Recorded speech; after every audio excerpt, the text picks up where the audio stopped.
Olá, galerinha do Nono A. Eu vim nesse momento conversar com vocês sobre a atividade que eu postei do caderno Aprender Sempre do nono ano, volume 3. Esse caderno foi destinado pela Secretaria da Educação à recuperação de todos os alunos, certo? Então, aqueles alunos que estão mal, que não conseguiram ainda desenvolver as habilidades essenciais que foram trabalhadas com vocês ao longo do ano, vão ter essa oportunidade agora. E os demais alunos vão ter um aprofundamento, uma possibilidade de ir muito bem, de ficar com uma nota top aí nesse último bimestre. Tudo bem? Então, o que nós vamos fazer? Começar a trabalhar as sequências didáticas desse caderno, que são 3. São todas sequências que vão ser trabalhadas de modo interdisciplinar. O que significa isso? Algumas disciplinas vão interagir para desenvolver essas sequências. No caso da nossa primeira sequência, nós vamos trabalhar com arte, língua inglesa e ciências. Bom, ciências é a temática central dessa sequência didática, que vai trabalhar com vocês sobre mudanças climáticas, tá? Então, quais são as causas das mudanças climáticas? Quais são as consequências, né? O que podemos esperar aí para o futuro a partir dessas mudanças climáticas? Então, nós vamos partir da questão: o que pode ser feito para conter ou diminuir os efeitos dessas mudanças climáticas? E vamos trabalhar fazendo um debate regrado ao final dessa atividade, dessa primeira sequência do caderno. Tudo bem? Então, nós vamos, inclusive, ter uma aula com a participação da professora Soninha, outra em que o professor Leandro vai trabalhar com vocês imagens, né? Algumas imagens que a gente tem que entender, são textos híbridos também. E eu vou começar a trabalhar com vocês a respeito dos artigos de opinião que vão embasar essa discussão que nós vamos fazer. Tudo bem? Não podemos discutir sobre algum assunto sem termos base, sem termos repertório, sem entender o que isso exatamente significa, tá? Então, antes de ler o texto, qual é a minha ideia sobre mudança climática? Eu sei alguma coisa sobre isso? Será que eu só sei o senso comum, aquilo que é falado assim em qualquer parte, né? Ou será que eu tenho alguma ideia científica do que seja?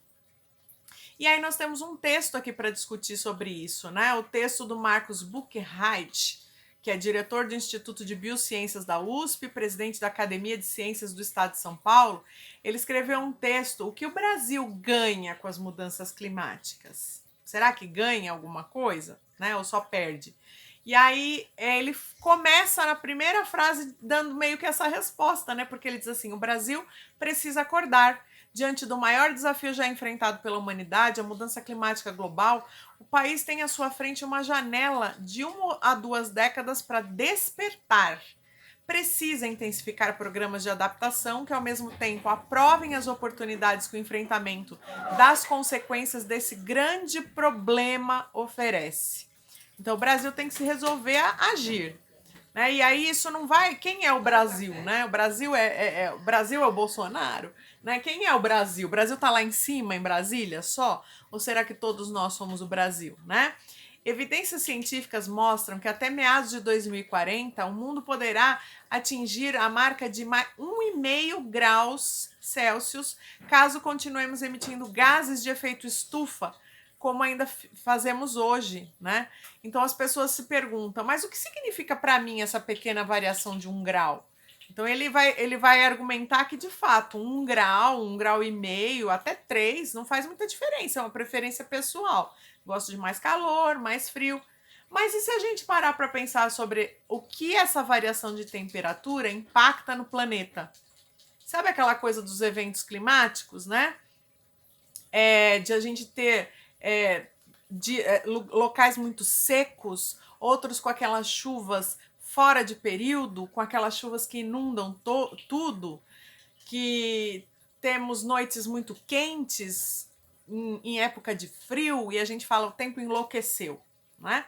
E aí ele vai contar para nós que teve uma conferência, a COP21, realizada em Paris em 2015, que encomendou um relatório especial ao painel intergovernamental de mudanças climáticas, o IPCC da ONU, Organização das Nações Unidas, e os governos querem saber o que fazer para evitar que o mundo ultrapasse essa marca de 1,5 grau. E aí tem países que não estão se comprometendo com isso. Será que o Brasil está se comprometendo devidamente com isso? Vocês já pararam para ouvir notícias a respeito? Né? Então o IPCC reuniu 91 pesquisadores de 40 países e eles começaram a trabalhar em cima, né? Então envolve ciência, envolve geografia.